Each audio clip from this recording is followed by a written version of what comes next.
The new adult romance genre has a very specific baseline. If you read enough of it, you start to expect the standard dynamic, an intense push-and-pull relationship with a deeply toxic bad boy that generates endless conflict. J. Lynn's Wait for You steps entirely outside of that expectation. Instead of a volatile antagonist, it gives you Cameron, a male lead who is genuinely patient and supportive from the very first chapter. But that departure creates a unique dilemma for the reader. The book is almost universally described by reviewers as completely unputdownable, yet it draws heavy criticism for leaning on cheap tropes and structural flaws. You end up with a story that exists in two spaces at once. On one hand, it handles the slow process of trauma recovery with real sensitivity. On the other, it surrounds that recovery with one-dimensional side characters and melodramatic plot devices. So you have to figure out if this specific blend of swoony, supportive romance and glaring literary flaws actually fits your reading profile right now. To figure that out, we need to look at this diagram. We're trying to find out what happens when you map a healthy, supportive romance directly onto the mechanics of addictive, high-drama fiction. Evaluating a book like this means measuring what it does for you emotionally, rather than grading it on whether it's a perfect piece of literature. Let's start with Cameron. The marketing material pushes the idea that he's an edgy, reformed playboy, but his actual behavior on the page is nothing but steady, patient support. To understand Cameron, look past the reformed playboy label that doesn't show up in his actions. Instead, the relationship prioritizes boundaries and safety. It's a direct exchange. You trade the gritty, messy realism of a flawed college student for total emotional stability. Cameron rarely makes a mistake. He functions less as a three-dimensional human being and more as a delivery mechanism for emotional safety. He is a highly effective wish fulfillment tool. The author trades character depth for maximum comfort, successfully curing genre fatigue for readers tired of toxic male leads. That comfort is necessary because of the internal psychological landscape of our heroine, Avery. Her secret trauma acts as the primary engine driving the entire narrative forward. Avery's internal monologue is a closed loop.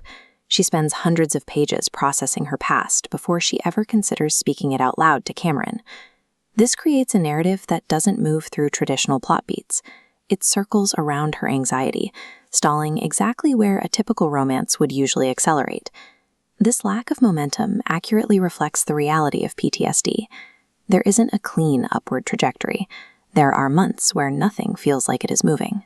Even when external events grind to a halt, the fact that she is withholding this massive secret keeps the internal tension running high throughout the entire middle section. By forcing the reader to sit in that silence with Avery, the book stops being a story about recovery and starts forcing you to experience the actual agonizing delay of it. What feels like flawed pacing is an intentional structural choice. The story demands your patience because it is simulating the slow, difficult experience of trauma recovery for the sake of a greater emotional reward. Beyond Avery and Cameron, we have to look at the external world of the book, the college setting, and the people surrounding them. The broader world of the story feels like a step back in complexity. You are navigating a cast of best friends and parents who act more like archetypes than people. Then the book introduces a subplot involving an abusive stalker sending threatening emails and phone calls, shifting the story into high-octane soap opera territory. This provides the external spark needed to force a final confrontation between the couple. However, every time a cartoonish villain appears, it pulls focus away from the grounded, quiet work the book is doing with Avery's recovery. The author sacrifices nuanced world-building. Realistic secondary characters are stripped away to manufacture pressure on the romance. Now we move away from the book's mechanics to look at who it actually serves.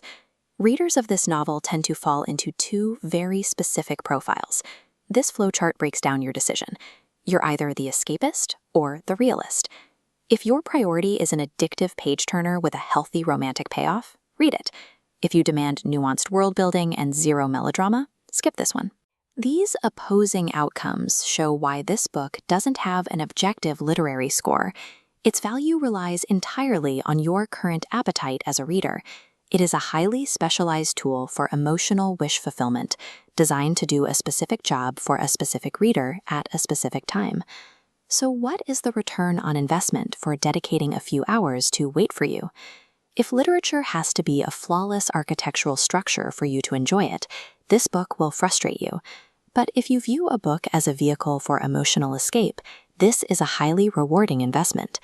Success in the new adult genre comes down to a single metric: how effectively the story delivers on its emotional promise, structural flaws and all.